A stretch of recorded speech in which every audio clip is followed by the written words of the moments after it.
this is Lauren from Yellowbobbypins Art Camp, and I want to show you a book today that has really been inspiring to me. I'm actually going to read it in just a little bit, but I want to introduce you to it first. This is a book written and illustrated by the artist Romare Bearden. It's called Little Dan, the Drummer Boy. It's a story of the Civil War and from a little boy's perspective. Romare Bearden wrote and illustrated the artwork in this story. And as you look through it and as you listen to the story, be sure to look for the colors and the excitement in the story that he conveys through his pictures. I hope you'll enjoy reading along with me as we read Little Dan. Little Dan, the Drummer Boy, written and illustrated by Romare Bearden. The workday was long and hard for slaves on cotton plantations. When the cotton was high, everyone was in the fields picking and baling it from sunup to sundown. On the Hollis plantation, when the day's work was over, little Dan always came to listen to Mr. Ned play his drum. Mr. Ned said his father had given him the drum and taught him how to play it. He said, "This drum came from a faraway place called Africa, way across the water." And each day, Mr. Ned taught little Dan drumming, just the way he had learned from his father. One Sunday, Dan borrowed an axe and went into the woods, where he worked all day making his own drum. When he finished, Dan stretched a pig hide over the top and pulled it taut with the heavy twine used to bind the cotton bales. When he showed the drum to Mr. Ned, the old man said, "Dan, you done fine. You got a real good drum there." Dan tried to imitate all the sounds he heard around him. The rhythm of the people singing, the cawing of the birds, the clacking of the leaves as they fanned by a passing wind. Dan even stayed out in the rain to catch the pattern of the rain and the heavy crash of the thunder. One day, Dan noticed there was hardly anyone in the fields, and he heard a loud galloping noise coming down the main road. Maybe, he thought, this was something to play on the drum. Suddenly, a long line of horsemen in gray uniforms swept down the road through the clouds of brown dust, and soon after the strange horsemen passed, people from the plantation appeared, scurrying along the road with bundles on their backs.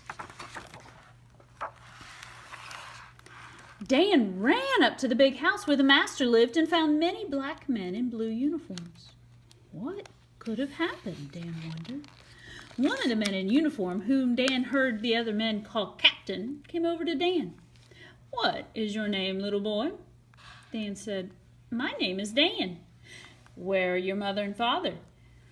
Dan said, "I hear tell they were sold away when I was most young. I just belong here." "Well, son," said the captain, "you don't belong here anymore. You're free now."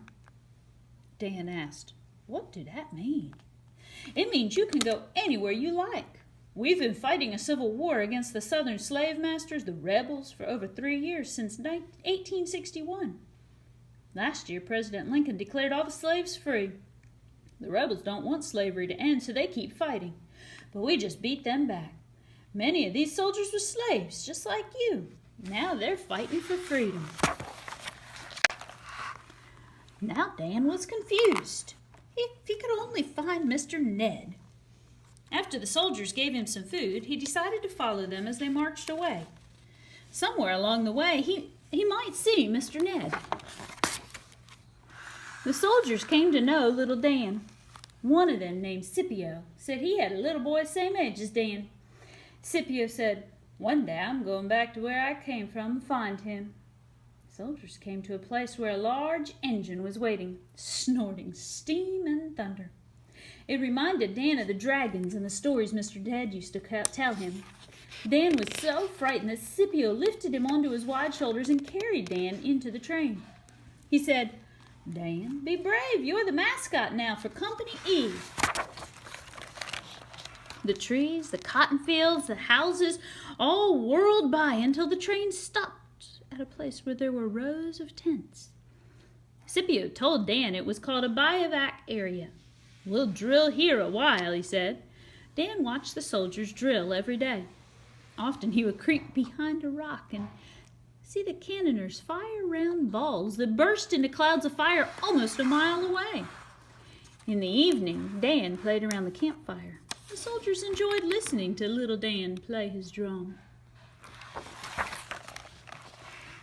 Very late one night, the men were awakened by the sharp sound of the bugle. Some men shouted orders, "Everyone up, pull in, fall in, now march!" The men marched through the night. Dan ran along, but in the darkness, no one noticed him. By daybreak, Dan saw his friends of Company E lined up. The woods ahead of them exploded with gunfire and cannon. When Scipio saw Dan, he cried out, "Boy, get away from here. Go back over that hill till we come for you." Dan climbed up in a tree. He saw a long line of gray horsemen leading right to where Company E was posted. The same kind of men he had seen on the main road of the old plantation. Dan knew Company E was in danger. Dan wanted to do something, anything to help his friends. He could see the great cavalry rushing towards him. Dan had to act quickly. He remembered the sound of the cannon at the camp. Dan smacked the drum hard with his palms, but it wasn't the right sound. "Hurry, hurry, hurry," a voice inside him cried.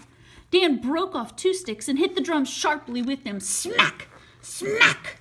That's better. Just a bit sharper. Crack, crack. Yes, this was it. This was the sound of the cannon that the men called 5-pounders.